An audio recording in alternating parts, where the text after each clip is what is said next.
thoughts na naman ako dahil sa magandang kalikasan.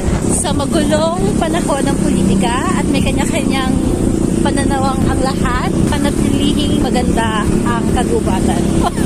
Kagubatan. Ibig sabihin, sa bundok o sa gubat, iba-iba yung klase ng puno, halaman, pero wala namang nagigilahan.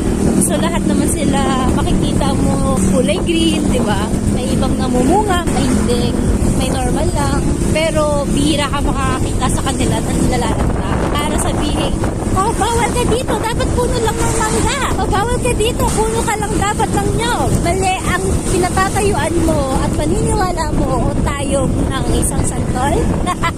So, ibig sabihin, kahit iba-iba yung pananaw or point of view or political style para matuto makisalamuha ng hindi nangigilan ng view!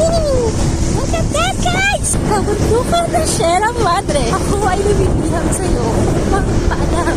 Hindi na lang ito ang numero 1. Sa'yo man nagmula, ngunit aking inaalintana ang kagandahan ng kabuligan ng bundok na husay bulay.